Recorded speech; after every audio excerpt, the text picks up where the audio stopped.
നമസ്കാരം. എല്ലാ U K മലയാളികൾക്കും ഗുഡ് മോർണിംഗ് യു കെയുടെ മോർണിംഗ് ന്യൂസിലേക്ക് സ്വാഗതം.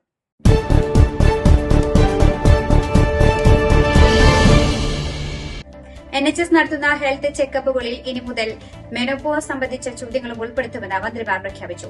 രാജ്യത്തെ ദശലക്ഷക്കണക്കിന് സ്ത്രീകൾക്ക് ഇതിലൂടെ പ്രയോജനം ലഭിക്കുമെന്നാണ് പ്രതീക്ഷിക്കുന്നത്. 40 മുതൽ 74 വയസ്സുവരെയുള്ള ദീർഘകാല ആരോഗ്യ പ്രശ്നങ്ങളില്ലാത്ത പ്രായപൂർത്തിയായവർക്കാണ് 5 വർഷത്തിലൊരിക്കൽ NHS ഹെൽത്ത് ചെക്കപ്പ് ലഭിക്കുന്നത്. ഈ പരിശോധനകൾ ഹൃദയ, വൃക്ക രോഗങ്ങൾ, ടൈപ്പ് 2 പ്രമേഹം, ഡെമെൻഷ്യ, സ്ട്രോക്ക് തുടങ്ങിയവയ്ക്കുള്ള അപകട സാധ്യതയുള്ളവരെ കണ്ടെത്താൻ സഹായിക്കുന്നതാണ്. ഇനി ഈ പരിശോധനകളിൽ മെനപ്പോസിനെ കുറിച്ചും ചോദ്യങ്ങൾ ഉൾപ്പെടുത്തും. ഇത് ഏകദേശം 50 ലക്ഷം സ്ത്രീകൾക്ക് സഹായകരമാകുമെന്നാണ് department of health and social care വിലയിരുത്തുന്നത്. ചോദ്യങ്ങൾ അടുത്ത ചില മാസങ്ങൾക്കുള്ളിൽ തയ്യാറാക്കും. മാറ്റങ്ങൾ 2026 മുതൽ പ്രാബല്യത്തിൽ വരുമെന്നാണ് പ്രതീക്ഷിക്കുന്നത്. 1 in 1 out പദ്ധതി പ്രകാരം ഫ്രാൻസിലേക്ക് തിരികെ അയച്ച ഒരു കുടിയേറ്റക്കാരൻ വീണ്ടും ചെറിയ ബോട്ട് വഴി യുകെയിലേക്ക് തിരിച്ചെത്തിയതായി BBC റിപ്പോർട്ട് ചെയ്യുന്നു. ഇത് വെറും ഒരു മാസത്തിനുള്ളിൽ നടന്ന സംഭവമാണ്. ഹോം ഓഫീസ് ഈ റിപ്പോർട്ട് നേരിട്ട് സ്ഥിരീകരിച്ചിട്ടില്ലെങ്കിലും ഒരു കുടിയേറ്റക്കാരനെ പിടിച്ചിട്ടുണ്ടെന്നും അവനെ മടക്കി വീണ്ടും അയക്കുവാനുള്ള നടപടികൾ ആരംഭിച്ചതായും അറിയിച്ചു. 1 in 1 out പദ്ധതി പ്രകാരം യുകെയിൽ നിയമവിരുദ്ധമായി എത്തിയ 42 പേരെ ഇതുവരെ ഫ്രാൻസിലേക്ക് മടക്കി അയച്ചിട്ടുണ്ട്. BBCയുടെ റിപ്പോർട്ട് അനുസരിച്ച് ഈ വ്യക്തി ഇറാൻ പൌരനാണ്. രാജ്യത്തിന്റെ അതിർത്തികൾ ദുരുപയോഗം ചെയ്യുവാൻ ശ്രമിക്കുന്നവരെയൊന്നും അംഗീകരിക്കുന്നില്ലെന്നും ഇവിടെ നിയമപരമായ അവകാശമില്ലാത്തവരെ നീക്കം ചെയ്യുവാൻ എല്ലാ നടപടികളും സ്വീകരിക്കുമെന്നും ഈ പദ്ധതി പ്രകാരം മടക്കി അയക്കപ്പെട്ടവർ പിന്നീട് നിയമവിരുദ്ധമായി യുകെയിലേക്ക് മടങ്ങിയാൽ അവരെ വീണ്ടും നീക്കം ചെയ്യുന്നതായിരിക്കുമെന്നും ഇത് സംബന്ധിച്ചുള്ള ചോദ്യങ്ങൾക്ക് മറുപടിയായി ഹോം ഓഫീസ് വക്താവ് പ്രതികരിച്ചു. രാജ്യത്തെ വീടുകളിൽ വിറകും കൽക്കരിയും കത്തിക്കുന്നത് മൂലം പ്രതിവർഷം ഏകദേശം 2500 പേരുടെ മരണത്തിന് കാരണമാകുന്നുവെന്ന് പുതിയ പഠനങ്ങൾ വ്യക്തമാക്കുന്നു. വിറകടുപ്പുകളും ഓപ്പൺ ഫയർ പ്ലേസുകളും വളരെ നേരിയ തോതിലുള്ളതെങ്കിലും വായുമലിനീകരണങ്ങളുടെ പ്രധാന ഉറവിടങ്ങളാകുന്നുവെന്നാണ് റിപ്പോർട്ടേഴ്സ് പറയുന്നത്. ഇതുമൂലം ഹൃദ്രോഗം, ശ്വാസകോശ രോഗം തുടങ്ങിയവയ്ക്കും കാരണമാകുന്നുണ്ട്. ഇത്തരം ഉപകരണങ്ങളുടെ ഉപയോഗം കഴിഞ്ഞ കുറച്ചു വർഷങ്ങളായി രാജ്യത്ത് വർദ്ധിച്ചിട്ടുണ്ടെന്നും റിപ്പോർട്ട് സൂചിപ്പിക്കുന്നു. പഠനത്തിൽ പറയുന്നതനുസരിച്ച് ഈ വിഷവായു മലിനീകരണം പ്രതിവർഷം 3700 പ്രമേഹ കേസുകൾക്കും 1500 ആസ്മ കേസുകൾക്കും കാരണമാകുന്നുണ്ട് എന്നാണ്. ചരിത്രപരമായ സന്ദർശനത്തിന്റെ തുടക്കമായി ചാൾസ് രാജാവും കാമില രാജ്ഞിയും റോമിലെത്തി. വത്തിക്കാനിൽ അവർ മാർപ്പാപ്പ ലിയോയെ കാണും.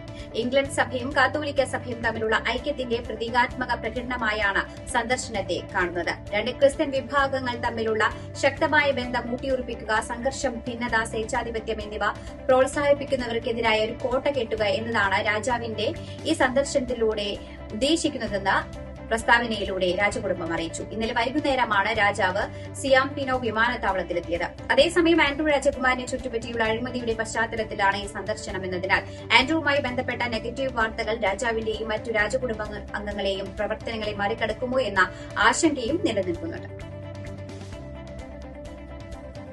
ന്യൂസിലൻഡിനെതിരായ 2020 പരമ്പരയിലെ മൂന്നാമത്തെയും അവസാനത്തെയും മത്സരം ഇന്ന് ഈഡൻ പാർക്കിൽ നടക്കും.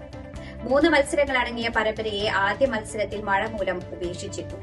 രണ്ടാം മത്സരത്തിൽ 65 റൺസിന് ന്യൂസിലാൻഡിനെ ഇംഗ്ലണ്ട് പരാജയപ്പെടുത്തുകയും ചെയ്തിരുന്നു. അതിനാൽ ഇന്നത്തെ മത്സരം ന്യൂസിലാൻഡിന് നിർണായകമാണ്. ഇതുവരെയുള്ള 2020 ക്രിക്കറ്റിൽ 29 മത്സരങ്ങൾക്ക് ന്യൂസിലാൻഡും ഇംഗ്ലണ്ടും സാക്ഷ്യം വഹിച്ചപ്പോൾ അതിൽ 17 വിജയങ്ങളാണ് ഇംഗ്ലണ്ട് നേടിയത്. ന്യൂസിലാൻഡിന് 10 വിജയങ്ങൾ നേടുവാനേ കഴിഞ്ഞിട്ടുള്ളൂ. 2 മത്സരങ്ങൾ ഫലം കണ്ടില്ല.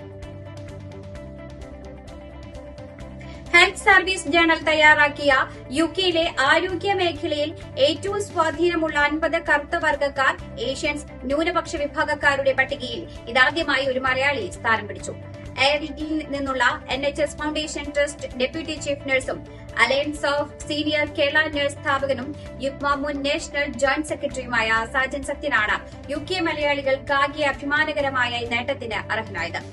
Alliance of senior Kerala nurse എന്ന UK നാഷണൽ ഹെൽത്ത് സർവീസിലെ സീനിയർ നഴ്സുമാരുടെ സംഘടനയുടെ സ്ഥാപക നേതാവായ സാജൻ സത്യനോടൊപ്പം UK എമിഗ്രേഷൻ മന്ത്രി Seema Malhotra, London mayor Sadiq Khan, royal college of physicians president Mumtaz Patel, Paulette Hamilton MP തുടങ്ങി പ്രമുഖരാണ് പട്ടികയിൽ ഇടം നേടിയത്.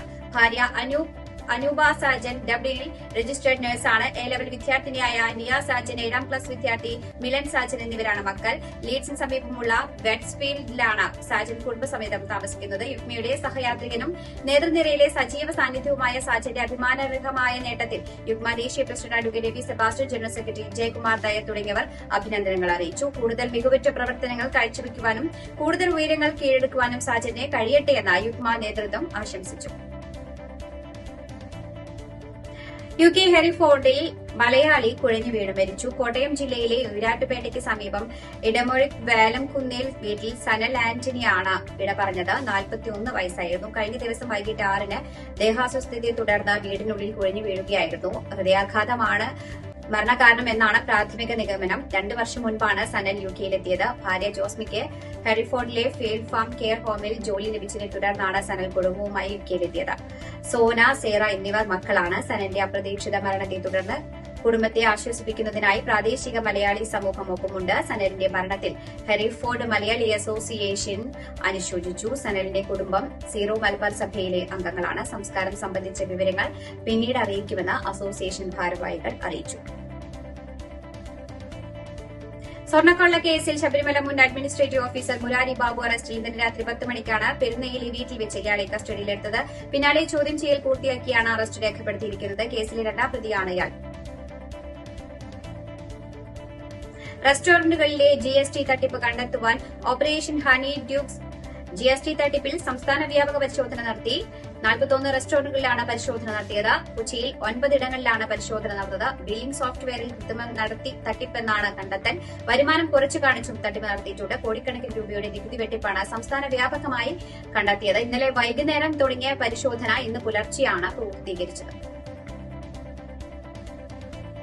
ഇതോടുകൂടി വാർത്താ ബുള്ളറ്റിൻ ഇവിടെ അവസാനിക്കുകയാണ്. എല്ലാ പ്രേക്ഷകർക്കും നല്ലൊരു ദിനം ആശംസിക്കുന്നു. കൂടുതൽ വാർത്തകളുമായി നാളെ കണ്ടുമുട്ടാം. എല്ലാവർക്കും നന്ദി, നമസ്കാരം.